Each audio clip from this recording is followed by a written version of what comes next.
अस्सलाम वालेकुम वरहमतुल्लाहि वबरकातुहू। Welcome to one and only logics वाला। बायो एनर्जेटिक्स सिलेबस 2024 के एमडी कैट के सिलेबस की बात करूँ ना, तो उसमें ऑलमोस्ट पूरा chapter, I am using the word almost. लेकिन इस बार का सिलेबस देखें ना, तो पीएमएनडीसी ये लर्निंग ऑब्जेक्टिव मेंशन करता है। क्या बोलता है कि outline the cellular aspiration of proteins and fats. अच्छा, ये कंफ्यूज हो गए आप, ये क्या? बेफिक्र हो जाओ, मैं बताऊंगा। Proteins and fats and correlate these with that of glucose। अच्छा, देखो, सीक्वेंस से शुरू होगा। तुम खाना खाते हो? खाते हैं सर। तो तुमने खाना खाया, वो तुम्हारे माउथ में गया। माउथ से वो तुम्हारे ओरल कैविटी से होके तुम्हारे इसोफिगस में गया, जो होती है खाने की नाली, जो होती है, ठीक है, food pipe, not wind pipe, food pipe. फिर वो गया स्टोमक में। स्टोमक से गया इंटेस्टाइन। पहली इंटेस्टाइन आती है स्मॉल इंटेस्टाइन, फिर आती है लार्ज इंटेस्टाइन, फिर वो आपकी बॉडी से एक्सक्रीट हो गया।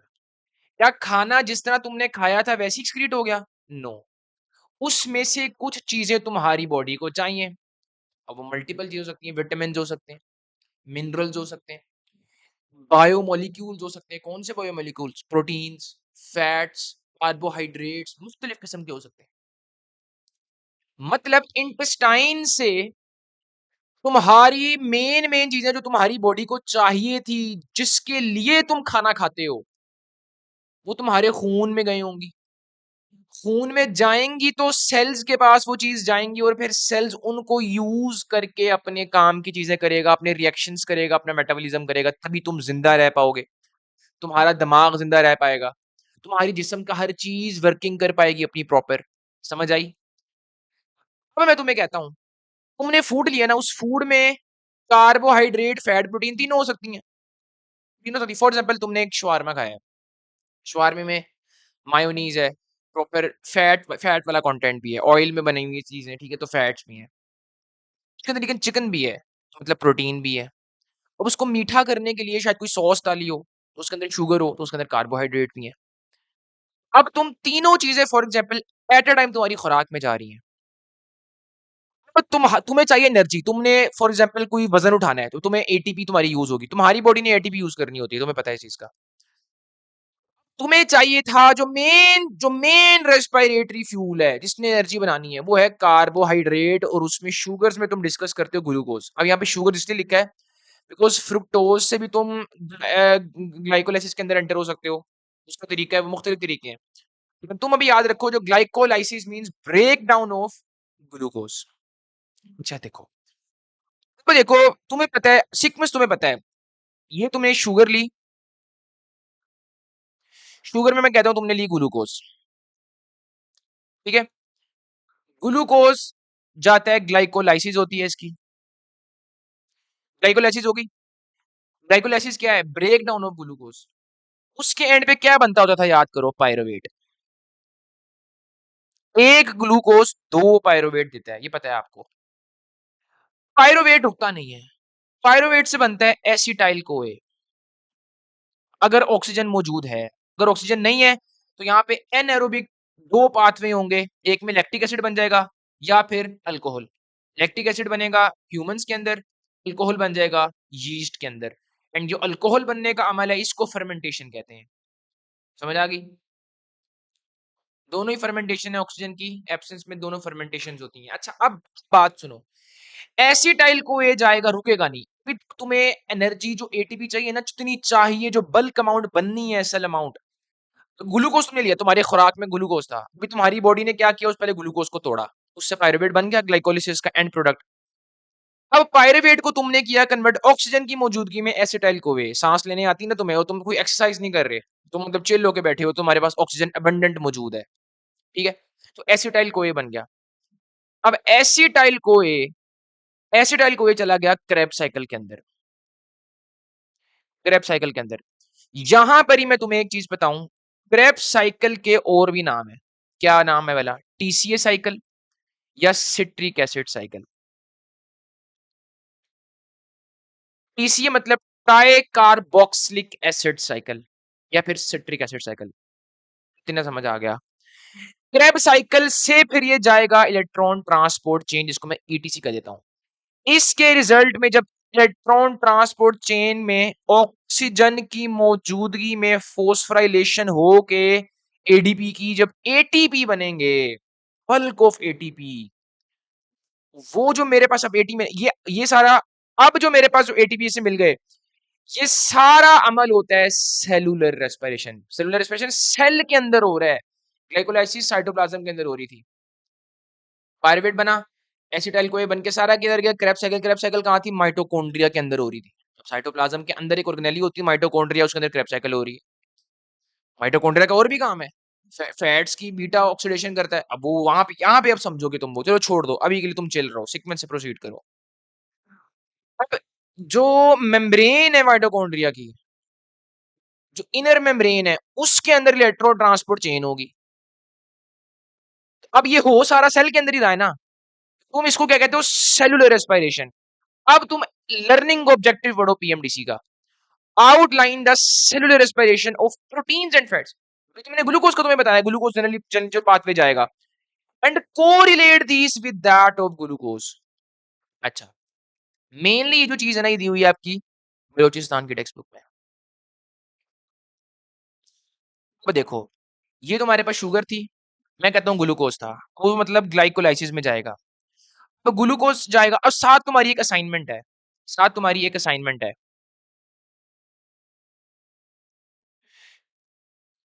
कर लेना बेहतर है। For a safe side, for a safe side चीजें सिर्फ, और मैं चाह रहा हूं मैं तुमसे करवाऊंगी सेफ साइड के लिए सिर्फ। मैं तुम्हें जो स्टेप्स बता रहा हूँ उसके तुम्हें एंजाइम्स आने चाहिए। एंजाइम्स देखो, बुक से देखो, बेशक जो मर्जी करो, तुमने ये चैप्टर इस तरह ही तुम्हारे ग्लाइकोलाइसिस तैयार हो जाएगा आराम से। जितना तुम्हें पता होना चाहिए, क्योंकि लर्निंग ऑब्जेक्टिव सिर्फ ये है, तो हमने एक चीज को हिट करना है बस। ठीक है, उसने बायोएनर्जेटिक्स का मेजर पोर्शन निकाल दिया हुआ है। ग्लूकोज जाता है, इसकी फोस्फोराइलेशन करते हो ग्लूकोज 6 फोस्फेट। अब इसकी लॉजिक है कि फोस्फोराइलेशन क्यों की, एमी शुगर लगा हुआ है। नहीं, ग्लूकोज 6 फोस्फेट को तुम फ्रुक्टोज 6 फोस्फेट में क्यों कर रहे हो? नहीं, एमी शुगर लगा हुआ है। नहीं, फ्रुक्टोज 6 फोस्फेट को तुम फिर एक और फोस्फेट क्यों दे रहे हो? नहीं, एमी शुगर लगा हुआ है। ये जो हर कन्वर्जन है, मेरी एक बात याद रखना, अल्लाह ताला कोई चीज बेमकसद नहीं कराता। ये अल्लाह ताला तुम्हारे सेल के अंदर करवा रहा है। इन्नल्लाह अला कुल्ली शैइन कदीर। तुम रट्टे लगा लोगे बस, मुझे ये बताओ। अभी के लिए मैं तुम्हें नहीं बताऊंगा, इसकी रीजन है ना, जब तुम आगे आओगे एमबीबीएस में, तो तुम्हारी बायोकेमिस्ट्री होगी ना पूरी प्रॉपर, उसमें तुमने इस पे पूरी जान मारनी है। ठीक है, तो उस वक्त प्रॉपर इन चीजों को तुम सीक्वेंस पैटर्न नहीं भूलने, पैटर्न्स के थ्रू ही करना है। तुम्हें पता होना चाहिए ग्लूकोज ग्लूकोज 6 फोस्फेट में जाएगा, फ्रुक्टोज 6 रट्टे लगाओ बेशक इसके, लेकिन तुम्हें साथ लॉजिक भी पता हो। ये दो चीजें ब्लेंड करनी है, ना सिर्फ लॉजिक ना सिर्फ रट्टा। ग्लूकोज गया ग्लूकोज 6 फोस्फेट में, ग्लूकोज 6 फोस्फेट को तुम आइसोमेराइज करोगे फ्रुक्टोज 6 फोस्फेट में, इसका भी एंजाइम होगा, हर रिएक्शन का एंजाइम होगा ना। फ्रुक्टोज 6 फोस्फेट जाएगा फ्रुक्टोज 1,6 बिस फोस्फेट में। फ्रुक्टोज 1,6 बिस फोस्फेट दो चीजों में जाएगा, ग्लिसरल्डिहाइड। मेरे लफ्जों पे गौर करो, ये G3P में जो G है that is glyceraldehyde, not glycerol. मैं क्यों बोल रहा हूँ बताऊंगा, तो कुछ यहाँ पे ग्लिसरोल बना हुआ है, ये क्या है मैं तुम्हें बताऊंगा। तो ग्लिसरल्डिहाइड, ग्लिसरोल में अल्कोहल है, ग्लिसरल्डिहाइड में एल्डिहाइड ग्रुप है। तो अल्कोहल से तुमने एल्डिहाइड में जाना हो तो तुम ऑक्सीडेशन कराते हो, केमिस्ट्री को तुमने बेसिक रिएक्शन पढ़ा हुआ है। अल्कोहल की ऑक्सीडेशन से क्या बनता है? एल्डिहाइड। पता है नहीं? ये तो बेसिक सी चीज है। फ्रुक्टोज 1,6 बिसफोस्फेट एल्डोलेज की मौजूदगी में होता है। अब एंजाइम्स तुम्हें, मैं एंजाइम्स नहीं लिख सकता, मुझे बताओ, ये हेक्सोकाइनेज होगा यहाँ पे। काइनेज मतलब फोस्फेट ऐड करना, ग्लूकोज है तो ग्लूकोकाइनेज भी हो सकता है, डिपेंड करता है ग्लूकोकाइनेज कब होगा, हेक्सोकाइनेज कब होगा। फ्रुक्टोज वन फ्रुक्टोज में कन्वर्ट करो, ग्लूकोज का आइसोमर है वो, आइसोमरेज वाला एंजाइम यूज होगा। तो शहजादे वो तुम्हें एंजाइम्स में बता सकता हूँ, मैं तुम्हें असाइनमेंट इसलिए करवा रहा हूँ तुम्हारी परमानेंट मेमोरी में जाए जल्दी। तुम असाइनमेंट साथ से तुम खुद थोड़ी वर्किंग करो, लकीर का फकीर नहीं बनना। पैटर्न्स में तुम्हें सारे सिखाऊंगा जितना उसने हमें करने को बोला हुआ है। फ्रुक्टोज 1,6 बिसफोस्फेट एल्डोलेज की मौजूदगी में होगा, और ये दो चीजों में जाएगा। G3P एंड DHAP क्या है? Dihydroxy acetone phosphate. मैंने बड़ा रेड एरो बनाया हुआ है, ये वाला ये देखो, ये बड़ा है, मतलब कि DHAP भी अल्टीमेटली G3P में कन्वर्ट हो जाएगा। मतलब मुझे दो G3P मिले, अब एक G3P ये वाला पाथवे, दूसरा G3P बिल्कुल सेम ये वाला पाथवे, और इस दोनों से इन एक एक से एक पायरुवेट मिलेगा, तो दो पाथवे हैं दो पायरुवेट, तभी तो मैं कह रहा हूं ग्लाइकोलाइसिस में दो पायरुवेट मिलेंगे। G3P मतलब जाएगा 1,3 बिसफोस्फोग्लिसरेट, 1,3 BPG, 1,3 BPG में से तू एक फोस्फेट निकाल दे तो मतलब 3 PG, 3 PG का तू फोस्फेट तीसरे कार्बन से उठा के दूसरे कार्बन पे लगा दे, मतलब टू म्यूटेज एंजाइम से होता है ये 2 PG, 2 PG से तू बना पेप, पेप बना, तो तू उससे बना पायरुवेट। ये किस तरह बनेगा, तुम सारा साथ साथ रीडिंग कर रहे हो, तुम ये तुम्हारी असाइनमेंट साथ साथ सेफ साइड पे रहने के लिए तभी मैं तुमसे करवा रहा हूँ ये, अगर कोई बड़ा मेजर क्वेश्चन होता मैं तुम्हें करवाता प्रॉपर। अच्छा समझ आ गई, पायरुवेट बन गया, तो यहाँ पे सीक्वेंस पे मैंने कहा था तुमने शुगर ली, फॉर एग्जाम्पल यहाँ पे ग्लूकोज है, उसकी तुम ग्लाइकोलाइसिस करोगे, एंड पे तुम्हें क्या मिलेगा, पायरुवेट। तो मुझे बताओ पायरुवेट मिल गया, मिल गया, अभी तक तुम साइटोप्लाज्म में हो। पायरुवेट अगर ऑक्सीजन है तो एसिटाइल कोए में जाएगा, पायरुवेट एसिटाइल कोए में जाएगा। अब ये कैसे होता है, ये होता है पायरुवेट डिहाइड्रोजिनेज कॉम्प्लेक्स एंजाइम से, पायरुवेट डिहाइड्रोजिनेज, इनमें इसकी क्या होगी, हाइड्रोजन निकल रहा है तो मतलब क्या होगी, ऑक्सीडेशन, हाइड्रोजन आता, तुम हाइड्रोजन कहां से निकाल रहे हो, पायरुवेट के अंदर से निकाल रहे हो, तो यहाँ पे NaDH2 बनेगा, पता लगा। हाँ जी, ये चीजें तो तुमने अब साथ साथ थोड़ी देख लेनी है, मैंने तुम्हें जो बेसिक लर्निंग ऑब्जेक्टिव है तुम्हें मैंने वो कवर करवाना है। सेफ साइड के लिए तुम कुछ एमसीक्यूज प्रैक्टिस करोगे, कुछ चीजें तुम अभी बुक में जो तुम्हारी मैंने असाइनमेंट दी है तुम्हें हो जाएगी, एंजाइम पता होने चाहिए तुम्हें, रीड देते रहो साथ साथ, मैं एक ओवरव्यू दे रहा हूँ, ठीक है। ये अगर ऑक्सीजन की मौजूदगी में हो तब ये तुम्हारे पास रिएक्शन होगा, अगर तुम एक्सरसाइज कर रहे हो और ऑक्सीजन कम पड़ गई है, या तुम किसी ऐसे इलाके में हो तुम्हारे पास ऑक्सीजन है ही नहीं अभी कोई, और तुम्हें एनर्जी चाहिए, तुम ऑक्सीजन ना होने वाला रास्ता जिसको कहते हैं एनएरोबिक, बेशक एनर्जी तुम्हें चाहिए तभी तुमने दूसरा पाथ लिया है, लेकिन ऑक्सीजन तुम्हारे पास थी नहीं, तो मतलब एनर्जी कम बनेगी, एनर्जी कम बनेगी लेकिन बनेगी जरूर कि तुम जिंदा रह सको, कंपनसेटरी मैकेनिज्म, ओके। कंपनसेशन तो करनी है ना इंसान की, जिससे हमने अल्लाह ताला ने बनाया ही ऐसा है उसको। पायरुवेट दो चीजें बना सकता है, या फिर लैक्टेट में चल जाए या फिर एथेनॉल में चल जाए, ठीक है। लैक्टेट में जाएगा ह्यूमंस के अंदर, अगर ह्यूमंस के पास ऑक्सीजन कम पड़ गई तो वो लैक्टेट में चल जाएगा, ठीक है। और ये कैसे होता है, ये पायरुवेट को दो हाइड्रोजन दे के होता है, ठीक है। और पायरुवेट एथेनॉल में चला जाएगा तो वो मैंने आपको बताया, और ये यीस्ट के अंदर होता है। अच्छा, एसिटाइल को ये बन गया, एसिटाइल को ये को तुम ले जाओ क्रेब साइकिल में, अब क्रेब साइकिल के अंदर ना इसकी तुम्हें निमोनिक पता होगी, ये तुम एफएससी में भी करते आए हो, इसकी तुम्हें निमोनिक पता होगी, ठीक है। ऑक्सैलो एसीटेट, ऑक्सैलो एसीटेट से आगे मुख्तलिफ कंपाउंड्स बनेंगे, अब ऑक्सैलो एसीटेट फॉर एग्जांपल यहाँ था तो आगे ऐसे ऐसे कंपाउंड्स बनी जा रहे हैं, इस साइकिल में जो जो बीच में कंपाउंड बनेंगे उसे कहते हैं क्रेब साइकिल के इंटरमीडिएट्स। तो इससे भी मेरे पास इसमें जो भी बनता है, फॉर एग्जांपल NADH FADH2 बनेंगे, वो अल्टीमेटली जाके इलेक्ट्रॉन ट्रांसपोर्ट चेन में जाके ATP बनाएंगे। तो देखो प्रोडक्ट्स स्क्रैप साइकिल से जो बने which can produced ATP through ETC, वो ETC में जाएंगे जो इनर माइटोकॉन्ड्रियल मेम्ब्रेन में था, तो उस चेन से गुजर के अब यहाँ पे प्रोडक्ट्स NADH2 भी हो सकता है, FADH NADH भी हो सकता है, FADH2 भी हो सकता है। इलेक्ट्रॉन ट्रांसपोर्ट चेन से गुजर के वो ऑक्सीडेटिव मतलब ऑक्सीजन की मौजूदगी में जब ATP की फॉस्फोराइलेशन होगी तो ATP बनेगा, तो वो ATP बन जाएगा, यही तो चाहिए था। अब शहजादे तुम्हें सारी समझ लग गई, जो सेलुलर रेस्पिरेशन ग्लूकोज की हो रही होती है, I am again saying cellular respiration, cell के अंदर जो रेस्पिरेशन ऑक्सीजन की मौजूदगी में जो हो रही होती है वो ग्लूकोज की मैंने तुम्हें समझा दी। अब तुम लर्निंग ऑब्जेक्टिव दोबारा पढ़ो, outline the cellular respiration of proteins and fats, correlate this with that of glucose, glucose की सेलुलर रेस्पिरेशन को मदद कैसे करेंगे प्रोटीन एंड फैट। ओए होए होए, अब आई ना बात, अब आई ना बात, सबसे पहले मैं बात करूंगा फैट की, क्यों, क्योंकि अगर कार्बोहाइड्रेट कम पड़ गया ना तो उसके बाद फैट यूज होता है, प्रोटीन सबसे एंड पे यूज होती है, क्यों, क्योंकि प्रोटीन तुम्हारा जो मसल मैस है वो प्रोटीन ने बनाया हुआ है, अगर प्रोटीन पहले यूज होने लग गई, पहले तो तुम्हारी चर्बी कम करेगा ना, तुम डाइटिंग जब करते हो तुम अपनी खुराक ग्लूकोज मिनिमम इतनी करते हो कि बस जितना तुम्हें चाहिए था उतना यूज हो, फिर बॉडी क्या करती है फैट को तोड़ के, अब फैट को तोड़ेगी ऐसे कि वो ग्लूकोज के अंदर वालों की प्रोडक्ट बना देगी, और वो प्रोडक्ट फिर ग्लूकोज कंटिन्यू ग्लाइकोलाइसिस कंटिन्यू कर देगा, असल में ये चीज करेगा, ये हरकत होगी अंदर, समझ आई ना। मैं फिर रिपीट कर रहा हूँ, अब कार्बोहाइड्रेट का जब ये ग्लूकोज की जब ग्लाइकोलाइसिस हो रही है, इससे मल्टीपल प्रोडक्ट्स बन रहे हैं, glucose 6 phosphate, fructose 6 phosphate, G3P DHAP, अब फैट टूट के अगर कोई ऐसा कंपाउंड बनाए जो ग्लाइकोलाइसिस के किसी इंटरमीडिएट जैसा है, तो वो ग्लाइकोलाइसिस की हेल्प ही कर रहा है, एंड में पायरुवेट बना देगा। या फिर क्रेब साइकिल का कोई इंटरमीडिएट बना दे, या फिर एसिटाइल कोए बना दे, तो अल्टीमेट जाके मेरे पास वो ईटीसी में जाके एनर्जी दे देगा। तो फैट ऐसे मदद करेगा, प्रोटीन ऐसे मदद करेगी। आई समझ? तो वो कौन से प्रोडक्ट में जाएगा ये तुमने देखना है। आई ना समझ? अब देखो, अब पढ़ो, फिर लर्निंग ऑब्जेक्टिव पढ़ो। Outline the cellular respiration of proteins and fats and correlate with these with that of glucose. अच्छा, सबसे पहले तुम्हारी सब में फैट्स जाएंगे, तुम्हारी चर्बी कम करेंगे, फिर जाकर तुम्हारे मसल्स का ब्रेकडाउन होगा। अच्छा, अब लाजमी तो नहीं है ना कि प्रोटीन हमेशा मसल वाली लेनी है। हो सकता है वैसे ही अमाइनो एसिड्स पड़े हो, तो तुमने ज्यादा अमाइनो एसिड्स ले लिए हैं, तुमने खुराक में ज्यादा अमाइनो एसिड्स ले लिए हैं, तो वो उस वक्त वो भी यूज हो सकता है, क्या पता फैट से पहले हो जाए। तो तुमने थोड़ा अक्लमंद बनना है कि उसने स्टेटमेंट में तुम्हें दिया क्या हुआ है सिनेरियो। ओके, तुम्हें वो स्टेट क्या बता रहा है, समझ आई ना बात की?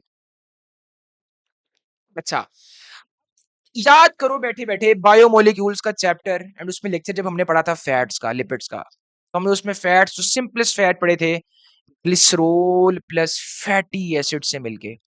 एंड फैटी एसिड में भी हमने लिए थे कि 3 फैटी एसिड ले और 1 ग्लिसरॉल, तो मतलब ट्राइएसाइल ग्लिसरॉल, ट्राइग्लिसराइड, जो मोस्ट कॉमन है तुम्हारी ह्यूमन बॉडी के अंदर।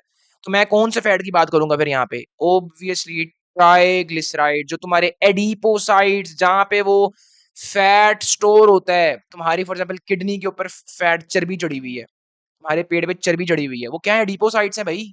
एडिपोसाइड्स के अंदर सबसे मोस्ट कॉमन फैट कौन सा होगा? जो 3 फैटी एसिड और 1 ग्लिसरॉल से मिलकर बना हो, मतलब ट्राई एसाइल ग्लिसरॉल या ट्राइग्लिसराइड। सिंपल, ये तुम्हें पता था ना? अब फैट को तोड़, लिपिड होता है ना, फैट, फैट को तोड़ मतलब लिपोलिसिस कर, लिपोलाइसिस कर, लाइपोलिसिस कर।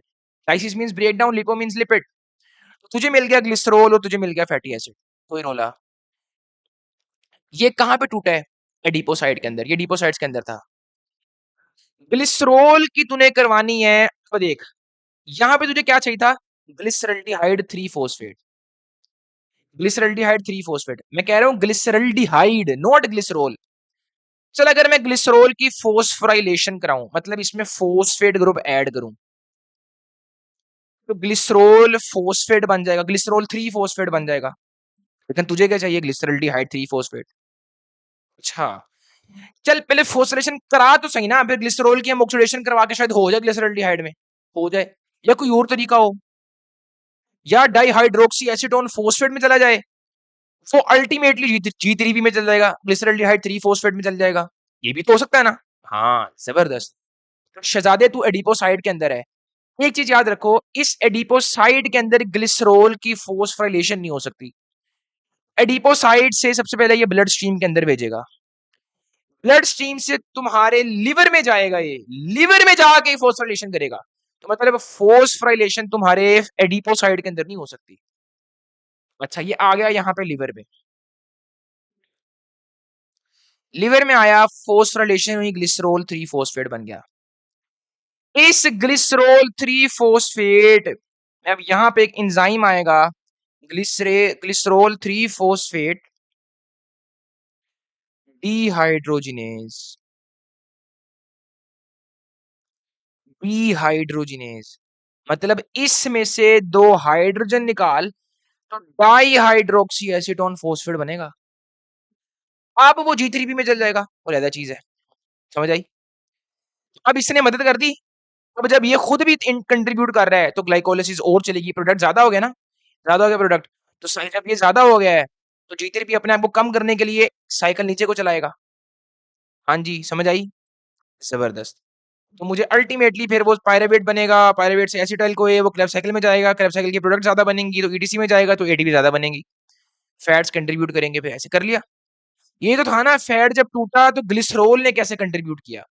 सवाल ये, फैटी एसिड कैसे, फैटी एसिड एडिपोसाइड से फैटी एसिड भी निकल के ब्लड स्ट्रीम में जाएंगे। फैटी एसिड वो फ्री हो गए हैं, ग्लिसरॉल के साथ अटैच नहीं है, तो कहते हैं free fatty acids. 3 fatty acids है, ओके।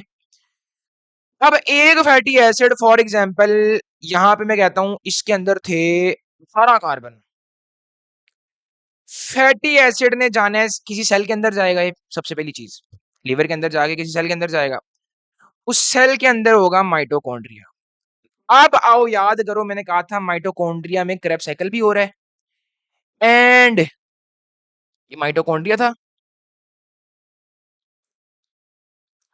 उसमें क्रेब साइकिल भी हो रही है उसके इनर माइटोकॉन्ड्रियल मैट्रिक्स के अंदर।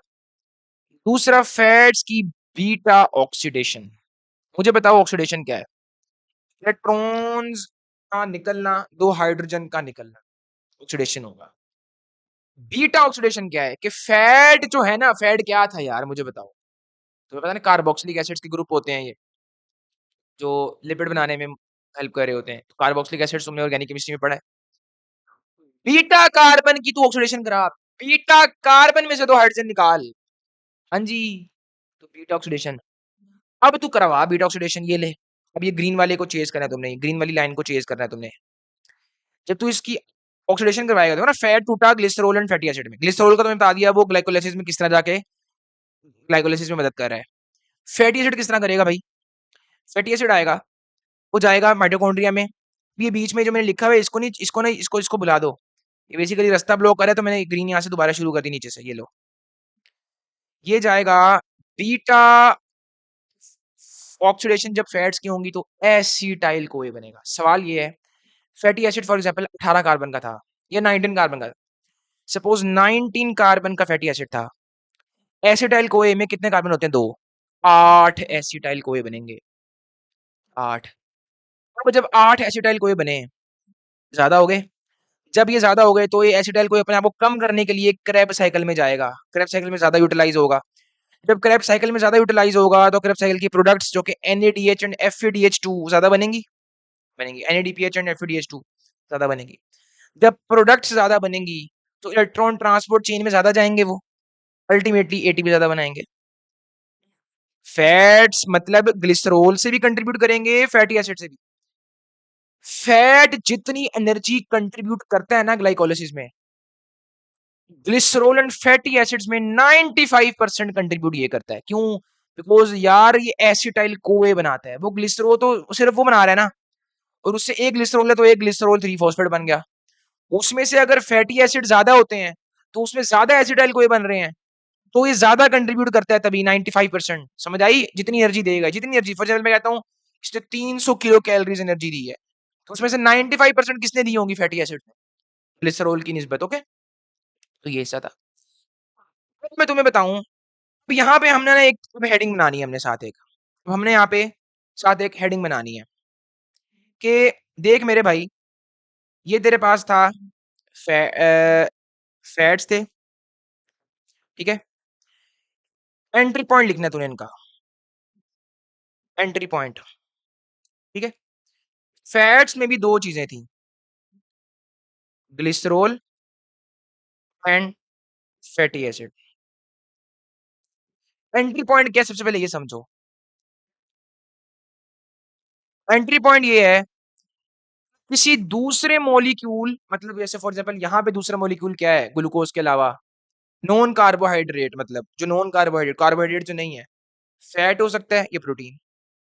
उनमें से जो मॉलिक्यूल बने हैं, वो ग्लाइकोलिसिस के किस प्रोडक्ट को जाके हिट कर रहे हैं, किस प्रोडक्ट का इजाफा करा रहे हैं, वो एंट्री पॉइंट ग्लाइकोलिसिस का।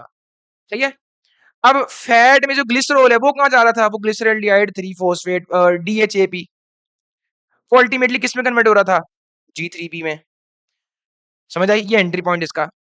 फैटी एसिड्स का क्या था? ये था एसिटाइल कोए। समझ आई? अब हम बात करेंगे प्रोटीन्स की भी इस तरह। प्रोटीन के हमारे पास 3 एंट्री पॉइंट्स होंगे, समझाता हूं कैसे होंगे, आ जाओ। ये तुम्हें समझ लग गई? अच्छा, अब प्रोटीन, प्रोटीन टूटेंगे अमाइनो एसिड्स में। तुमने कोई बहुत ही ज्यादा फूड ले लिया है, प्रोटीन बहुत ज्यादा ले लिया है, मतलब प्रोटीन तुम्हारे पास बहुत ज्यादा हो गई है।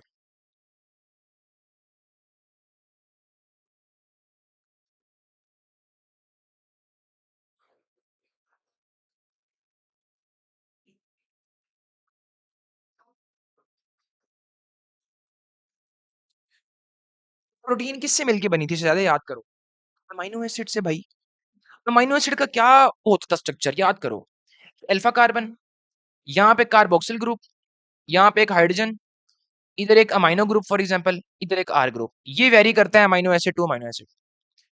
अब अमाइनो एसिड ज्यादा है ना, सबसे पहले इसकी होगी डीएमिनेशन। डीएमिनेशन क्या है? अमाइनो ग्रुप का रिमूवल। अमाइनो ग्रुप निकलेगा एज अमोनिया NH3। यहां पर आओ जरा, देखो अमाइनो एसिड कब यूज होंगे? दो चीजों, दो कंडीशंस में। जब अमाइनो एसिड एक्सेस में है, जब तुमने कोई बहुत ज्यादा प्रोटीनेशियस फूड लिया है, या तुम्हारी बॉडी स्टार्व्ड है, मतलब तुम्हारे पास ग्लूकोज ही नहीं है, ग्लूकोज एब्सेंट, तुमने खाना ही नहीं खाया हुआ कब से, फिर प्रोटीन्स भी यूज हो सकती हैं। तो दो कंडीशंस है ना, लॉजिकल है, क्योंकि अल्टीमेटली एनर्जी जान चाहिए तुम्हें कुछ करने के लिए, तुमने वजन उठाना है, ग्लूकोज तुम्हारे पास है नहीं, अब तुमने खाया ही नहीं हुआ ऐसा कोई खाना जिसमें ग्लूकोज थी, जिसमें कार्बोहाइड्रेट्स थे, फिर तो ये दो कंडीशंस हो सकती हैं। अच्छा, अमाइनो एसिड की सबसे पहले क्या होगी? डीएमिनेशन। तो यहाँ पे ठीक है, ये देखो अब ये ग्रीन लाइन को चेज करना है तुमने, ग्रीन लाइन को चेज करना है। आते आते आते देखो यहां से क्या निकला, क्या हुई? NH3 निकला, इसको क्या कहते हैं? डीएमिनेशन। ठीक है। अच्छा, अगर ये अमाइनो ग्रुप कोई और अमाइनो एसिड ले लेता ना, तो उसको बोलते हैं ट्रांसअमाइनेशन, किसी को ट्रांसफर करना। ये जो NH3 निकला, ये लॉस होना है, ये एक्सेस में पहली। NH3 जाएगा, अब तुम्हारी बॉडी में अमोनिया कन्वर्ट होता है यूरिया में, समझ आए ना? उनके अमोनिया को निकालने के लिए बहुत ज्यादा पानी चाहिए। अगर तुम्हारी बॉडी अमोनिया को निकालने लग गई ना, तो तुम खुद डिहाइड्रेट हो जाओगे अंदर से। तुमने पढ़ा हुआ है ये होम्योस्टेसिस के चैप्टर में, होम्योस्टेसिस के चैप्टर में तुमने ये पढ़ा हुआ है। तो तुम यूरिया साइकिल के थ्रू को यूरिया में करोगे, यूरिया जाएगा तुम्हारे यूरिन में, तुमने ज्यादा प्रोटीन ली हुई है ना, ठीक है, तुम्हारे यूरिन में जाएगा, और प्रोटीन यूरिया हो गया फॉर एग्जाम्पल, तुम्हारी प्रोटीन नहीं जा रही तुम्हारी यूरिन में, या फिर तुम्हारे प्रोटीन में से जो अमाइनो ग्रुप निकला है as an ammonia, amine ammonia या यूरिया में, यूरिया तुम्हारी यूरिन के थ्रू निकल गया। इतने समझ आ गया। बात यहाँ पे ये है कि अमाइनो एसिड, अब तुम्हारे पास जब अमाइनो ग्रुप निकल गया ना, अब तुम्हारे पास फॉर एग्जाम्पल ये, तुम्हारे पास ये बच गया है अल्फा कार्बन। इस तरह तुम्हारे पास फॉर एग्जाम्पल मैं अभी ये बना लेता हूँ, ठीक है, सिर्फ तुम्हें समझाने के लिए, ये होता है कार्बन स्केलेटन, इसे कहते हैं कार्बन स्केलेटन, ठीक है। यहाँ पे ये आर ग्रुप का भी कोई कार्बन होगा ना, ये कार्बन स्केलेटन बच गया है। ये कार्बन स्केलेटन को, ये कार्बन स्केलेटन तीन प्रोडक्ट्स में जा सकता है, जो इस पूरे सेलुलर रेस्पिरेशन में तीन प्रोडक्ट्स मैच कर जाएंगी, तो वो प्रोडक्ट ज्यादा हो जाएगी, तो अल्टीमेटली ईटीसी के थ्रू ज्यादा एटीपी बन जाएगा। अब ये कार्बन स्केलेटन किस प्रोडक्ट में जाएगा, वो डिपेंड करता है इस आर ग्रुप में, मतलब अमाइनो एसिड पे डिपेंड करता है, उसके साइज ऑफ आर ग्रुप, उसका नेचर ऑफ आर ग्रुप पे डिपेंड करता है। मतलब ये तुम्हें क्या बताएगा किसने किस प्रोडक्ट में जाना है, मतलब ये तुम्हें एंट्री पॉइंट बताएगा, यही समझ। अच्छा, फॉर एग्जांपल अब देखो, कुछ अमाइनो एसिड्स होंगे जो पायरुवेट में जाएंगे, जो पायरुवेट में जाएंगे, कुछ अमाइनो एसिड होंगे जो एसिटाइल कोए में जाएंगे, कुछ अमाइनो एसिड होंगे जो क्रेब्स साइकिल के इंटरमीडिएट्स में जाएंगे। तो क्रेब्स साइकिल के इंटरमीडिएट्स कौन हो सकते हैं? अल्फा कीटोग्लूटारेट, सक्सिनाइल कोए,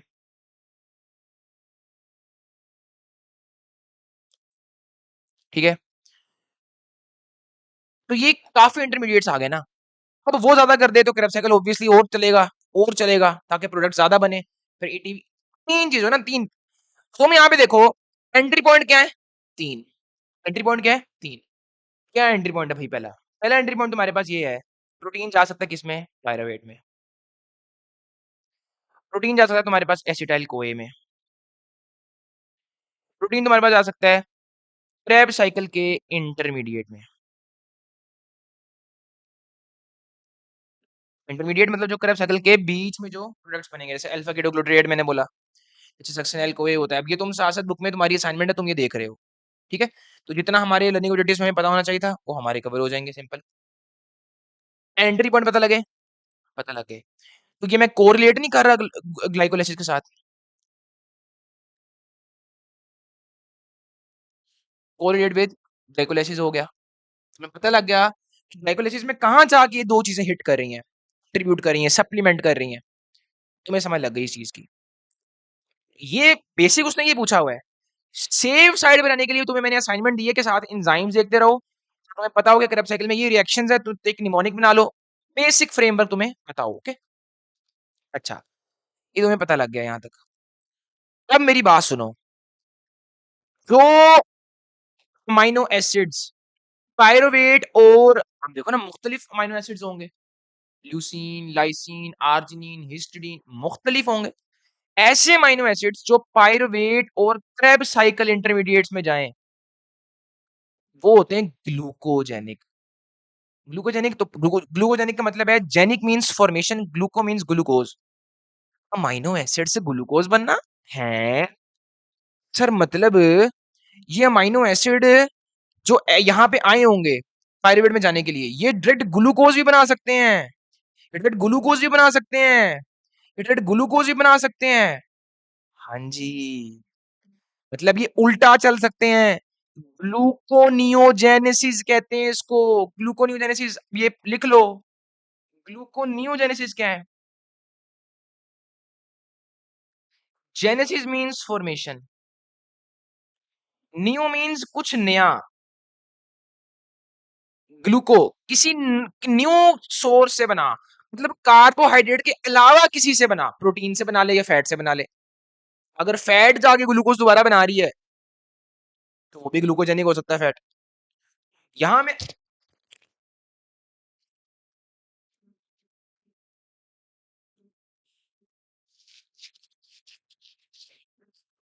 यहां मैं जो अमीनो एसिड्स की बात कर रहा हूं, जो पायरुवेट एंड क्रेब साइकिल के इंटरमीडिएट्स बना सकते हैं ना, वो तेरे पास ग्लूकोजेनिक क्यों?